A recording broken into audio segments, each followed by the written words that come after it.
हम देख रहे हैं कि इस वक्त शहर की जो सूरत हाल है, इसमें तमाम सड़कें तकरीबन टूटी हुई हैं, पानी लोगों को मिल नहीं रहा। कहीं पर आग लग जाए तो फायर फाइटिंग का जो अमला है जिस तरह का रिस्पांस देता है वो कुछ बताने की ज़रूरत नहीं है।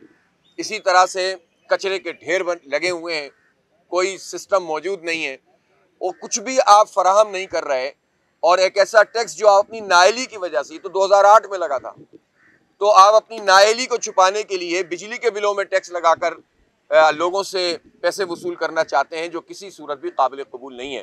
पहले ज़रा मुराद अली शाह साहब ये तो बताएं कि जो इलेक्ट्रिसिटी ड्यूटी के नाम पर पैसे हमसे वसूल किए जाते हैं, गुज़िश्ता अगर आप 4-5 साल का रिकॉर्ड देखें तो आपको पता चलेगा ये कोई 10-11 अरब रुपए हमसे ले चुके हैं कराची के लोगों से।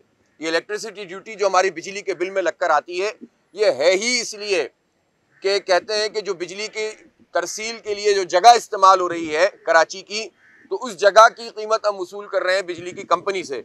भाई आप वसूल कर रहे हैं तो कराची पर लगा क्यों नहीं रहे? कराची में तो आप 1 अरब रुपए भी नहीं लगा रहे उसमें से।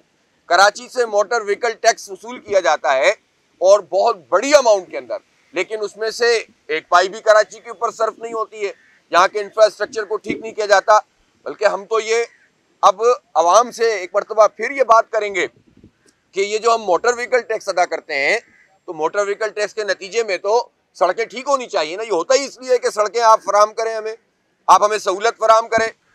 सहूलत आप फराम नहीं करें, सड़कें आप ठीक ना करें और उसका जो है टैक्स हमसे वसूल करें, ये कहाँ का इंसाफ है?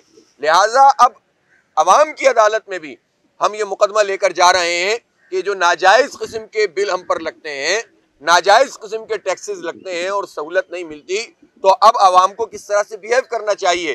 क्या इन बिलों को अदा करना चाहिए या इसके खिलाफ उठकर खड़ा होना चाहिए? भाई अगर ये एक टैक्स है तो इस टैक्स को एक तो KMC का जो अमला है वो क्यों नहीं वसूल कर रहा, पहली बात। दूसरी बात ये है कि इसका क्या ताल्लुक है कि आपके अगर 200 यूनिट है तो आपसे जो है 50 रुपये लिया जाएगा, आपके 200 यूनिट से ज़्यादा है तो 150 रुपये लिया जाएगा, आपके यूनिट जो है वो 400 से ऊपर चले गए तो आपसे 200 रुपये वसूल किए जाएंगे। क्यों? ये कौन सा कानून है? ये किस ज़ाब्ते के तहत आप मांग रहे हैं?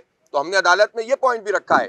तीसरी बात ये कि आप याद करें इस बात को कि नेमतुल्लाह खान साहब ने 2001 से 2005 तक बगैर कोई नया टैक्स लगाए इस कराची की खिदमत भी की थी, कराची में डेवलपमेंट भी की थी। बल्कि आपको याद होगा कि उन्होंने तो पार्किंग की फीस भी ख़त्म कर दी थी और उन्होंने तमाम पार्कों के अंदर फ्री एंट्री कर दी थी और उन्होंने तमाम अस्पतालों में जो रेट्स होते थे लैब्स के और टेस्टों के वो कम कर दिए थे। तो ये तो नेमतुल्लाह खान साहब का मॉडल है कि जब लोगों की खिदमत की जाती है तो ऑलरेडी जो आपके पास पैसे आ रहे होते हैं। मैं सवाल करना चाहता हूं कि जो एडवर्टाइजिंग की मद में अरबों रुपए जमा किए जा रहे हैं वो KMC में क्यों नहीं जमा हो रहे हैं? मुर्तज़ा वहाब साहब, आपको जवाब देना पड़ेगा। बहुत बड़े बड़े लोगों के नाम आ रहे हैं कि जो करोड़ों रुपए इश्तिहारात के बोर्ड लगे हुए हैं पेडिस्ट्रियन ब्रिज के ऊपर और इमारतों के ऊपर, इसके पैसे बहुत मुअस्सर लोग खा रहे हैं।